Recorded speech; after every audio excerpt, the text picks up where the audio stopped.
Okay, so you know how sometimes when life gets kind of rough, you just want to reach for a drink? Like, is that really the answer, though? Is alcohol really the escape it promises to be? That's what we're going to dig into today. Yeah, it's so relatable, right? Totally. And we've got this episode from the Christian podcast, Our Daily Bread.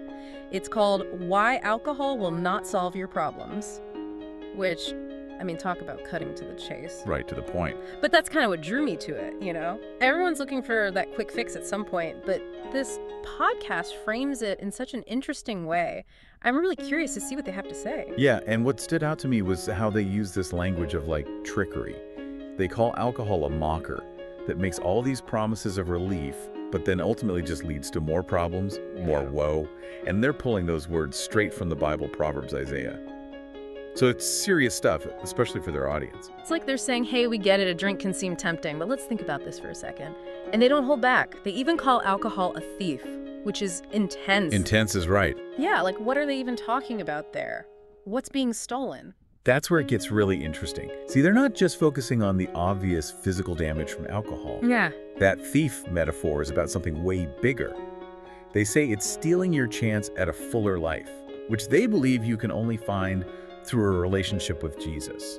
So it's not just about saying no to a drink, it's about saying yes to something else completely. Like, instead of searching for comfort at the bottom of a bottle, they're challenging you to think about where real fulfillment comes from. And they don't just leave you hanging with these big ideas either. Our Daily Bread gets surprisingly specific about how alcohol affects you. They break it down on 3 levels: physical, emotional, and spiritual. It's this whole picture approach, acknowledging that our choices impact our well-being in all these different ways. Yeah, that triple whammy, the body, mind, and spirit, they really don't mess around. And let's be real, we've all heard about the physical stuff. Yeah. Alcohol is not exactly known for being good for you. Right? Our Daily Bread doesn't spend too much time on it, but they definitely mention the main players. You know, Yeah. the liver, the heart, the brain. It's like they're making it personal, making you think, okay, yeah, this actually matters to me. Yeah, it's grounding the whole thing in reality before they even get to the more, faith-based arguments. But then there's the emotional side. And that's where it gets interesting because sometimes alcohol can feel like it actually helps. Totally. And Our Daily Bread, they address that head on. They get that initial sense of relief you might feel, like you're escaping for a bit. But then they hit you with the truth bomb. Alcohol is a depressant. So even if it masks those negative feelings at first, in the long run, it can make anxiety and depression even worse. And they're speaking to that experience I think a lot of us have had, waking up after a night of drinking and the problems are still there, maybe even feel bigger. It's like you're borrowing happiness and then having to pay it back with interest later. But then there's the spiritual aspect, which I feel like is where Our Daily Bread really stands out. This isn't just about being healthy, it's about something deeper. Yeah, and they approach it in such a thoughtful way. It's not about being a bad person for having a drink. They're more focused on what you're really looking for when you reach for that drink. Are you looking for comfort, connection, a sense of peace? Their argument is that when we turn to alcohol for those things, we're actually turning away from a deeper kind of fulfillment, a relationship with God. Like saying, hold on, God, I need something a bit stronger right now. But maybe Our Daily Bread is saying that that stronger thing isn't actually in a bottle at all. Exactly. They're suggesting that real lasting relief, that feeling of being truly filled, it doesn't come from a bottle. It comes from connecting with something bigger than ourselves, something outside of ourselves. Okay, so then what does that look like? What's the alternative they're offering? What are we filling our cups with instead? So we're not turning to the bottle then. What are we turning to? What's this alternative Our Daily Bread keeps talking about? Well, they actually come right out and say it. Instead of being drunk on wine, be filled with the Spirit, they even pull that quote directly from Ephesians. So, it's like a direct comparison they're making. Right, but filled with the Spirit. That's kind of one of those things that can sound a little, vague. Maybe even a little intimidating if you're not really familiar with all that. What does that even look like, practically speaking? And that's what I love about how Our Daily Bread approaches this. They connect being filled with the Spirit with those exact things we're trying to get from alcohol. That relief, that strength, that feeling of something bigger than yourself to rely on. They're saying maybe, just maybe, those needs can actually be met in a different way. So it's not about being this superhuman who never feels stressed or anything. It's more about finding a different source of strength when you're struggling.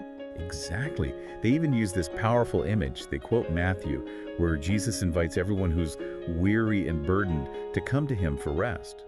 Imagine that, creating in that temporary escape of alcohol, for a deeper, longer-lasting peace and renewal.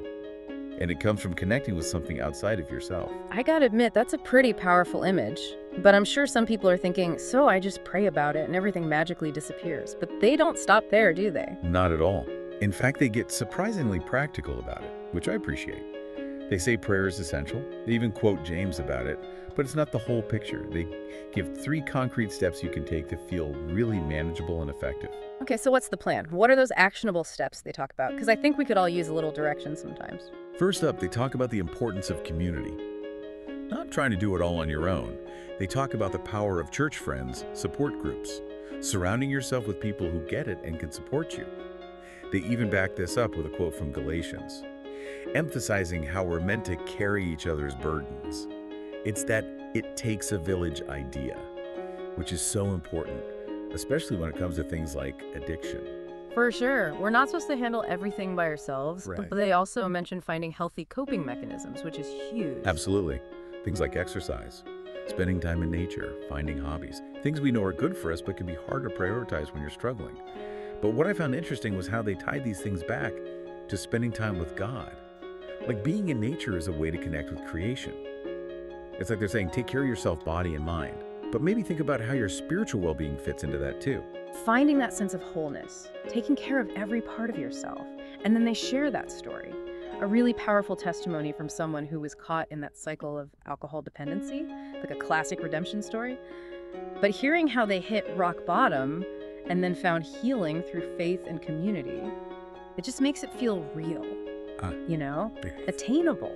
It shows that this isn't just some abstract idea. It's something people are dealing with every day and overcoming.